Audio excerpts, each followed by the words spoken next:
With the early generations of Pokémon introducing the basic building block mechanics like the move Flamethrower, the item Leftovers, and the ability Intimidate, a lot of new mechanics tend to have weird and niche effects in order to keep things interesting.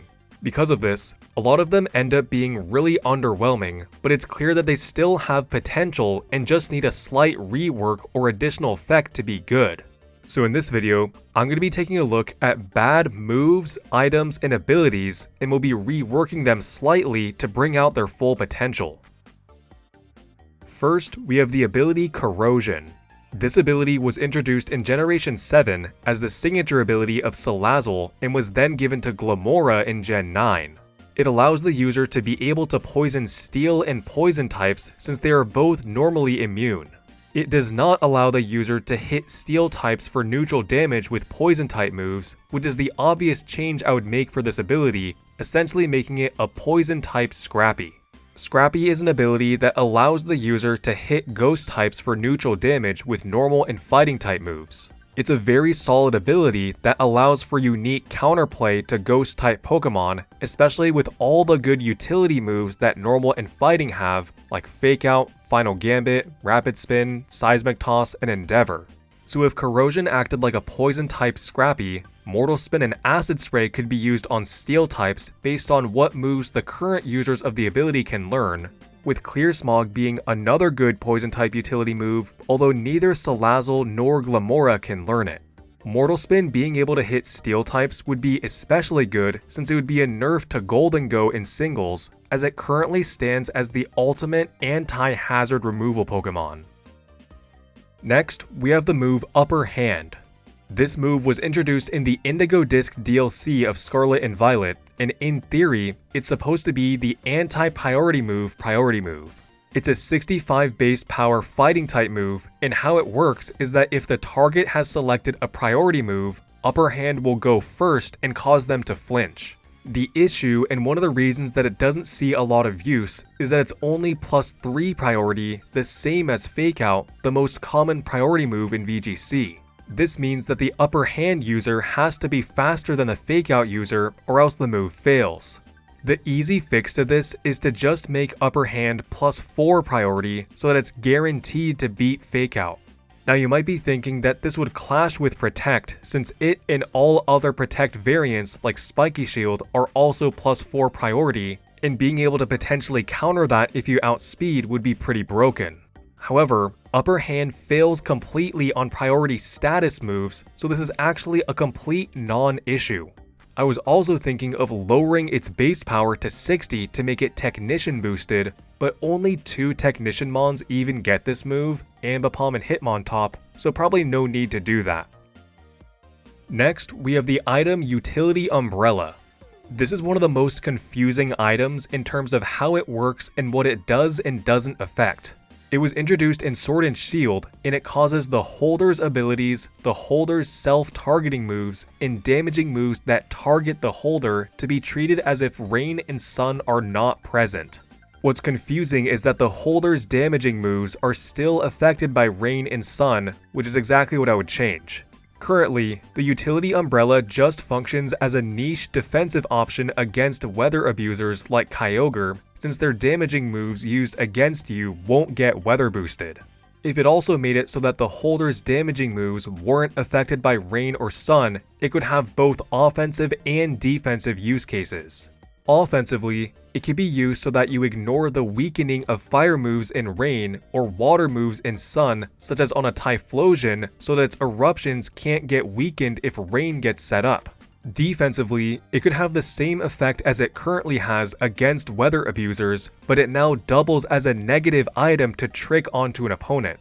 Since it would make the user's damaging moves unaffected by weather, they don't get the damage drops or boosts to water and fire moves. Overall, I think it would still be a niche item, but this does at least give it a little more use. Next, we have the ability Water Compaction. This is the signature ability of Palisand, and it sharply increases the user's defense when getting hit with a water type move. It's kinda like Justified, except 2 stages to defense for water type moves instead of 1 stage to attack for dark type moves. You already know where I'm going with this one. Make it also grant a water type immunity. This is exactly what Well-Baked Body ended up being, but for fire, as it grants a fire immunity and sharply increases defense when getting hit with a fire move. This didn't make Darkspun viable, since it still has mediocre stats, but it did at least give it a niche when paired with Lava Plume in doubles. For Palisand, this turns its water weakness into an immunity, which is absolutely something that has been done before, like Seeking with Lightning Rod, Clodsire with Water Absorb, and Earthworm with Earth Eater, so it's not entirely an unrealistic change to make. I guess maybe it would be a little unrealistic, because this would give Palisand 4 immunities, with Fighting and Normal from Ghost, Electric from Ground, and now Water from Water Compaction. I don't really care though, because this would make Palisand hard wall Urshifu Rapid, and I'm always going to be in favor of nerfs to Urshifu Rapid. Next, we have the move Tar Shot. This is the signature move of Colossal, and it's a rock type status move that lowers the target's speed by 1 stage and doubles their effectiveness to fire type moves. The only time I ever see this move used is in those setups to make a Snom 48 times weak to fire or whatever. This is because its effect is a little too specific and outclassed by Colossal's other options. A Pokemon hit with Tar Shot could just switch out to undo the effects done to it. Colossal could also just use Rock Polish or Sunny Day to boost its speed and firepower if it really wanted to, both things that can't just be undone by the opponent switching out. So, I suggest that Tar Shot also traps the target to actually give it some good use. I would imagine that being covered in sticky tar, as the description states, would make it quite difficult to move. This would give Colossal a much better chance to take advantage of Tar Shot's damage boost and speed drop, but keep in mind that this still costs a turn. Colossal has 30 speed and has 2 4x weaknesses, so this wouldn't allow it to sweep a team, but rather more consistently knock out one opponent. It could even be a solid option on Smeargle to make sure its fire-type ally secures a knockout. Next, we have the item Protective Pads. This item was introduced in Generation 7, and it makes it so that the user is immune to any effect caused by making contact with another Pokemon. It does not prevent the user from making contact, so if that's a requirement for an ability to activate, like Tough Claws and Unseen Fist, that requirement will still be met, unlike Punching Glove, which does prevent contact from being made. There are definitely some detrimental effects to making contact, like Rocky Helmet, Rough Skin, Iron Barbs, Flame Body, and Static, but overall, this effect is pretty underwhelming. My suggestion that I feel stays within the theme of the item is to make it so that the damage the user takes from contact making recoil moves is halved. If you're wearing protective pads on your body, it should hurt less to tackle or slam into someone. I feel that this is better than just making the user immune to recoil damage, since that would be a pretty powerful effect to give to an item. All recoil moves except Light of Ruin make contact, so being protected from the negative effects of contact and taking reduced recoil damage would be a solid use. The 120 power, 100 accuracy moves like Double Edge, Brave Bird, Flare Blitz, Wood Hammer, and Wave Crash deal 1/3 recoil damage, which would get halved to 1/6. Next, we have the ability Supersweet Syrup. This is the signature ability of Hydrapple, and it's basically Intimidate but for evasiveness instead of attack, except it only works one time. I don't understand why this limitation was made if Intimidate exists and is allowed to just be used infinitely. It's much less valuable to lower your opponent's evasiveness than it is their attack, and yet Supersweet Syrup is the one that gets the one-time limit? Maybe I'm missing something here, but I really don't see how this would be broken without a limit. I guess it was just one of those proactive measures the developers took to prevent any kind of broken interactions, like how they never let Smeargle sketch Revival Blessing. Anyway, you obviously know where I'm going with this. Make it infinite use and not just a one-time use. Lowering the opponent's evasiveness by 1 stage is basically the equivalent of increasing your accuracy by 1 stage. So 60% accurate moves will get boosted to 80%, and anything 75% accurate and higher will get boosted to 100%. This allows you to fire off Sleep Powder, Hydro Pump, Power Whip, and Draco Meteors with no worries of missing. Hydrapple doesn't even learn any pivoting moves, so it wouldn't be able to abuse this ability as much as certain Fire Dark types that can abuse Intimidate. Next, we have the move Aromatic Mist.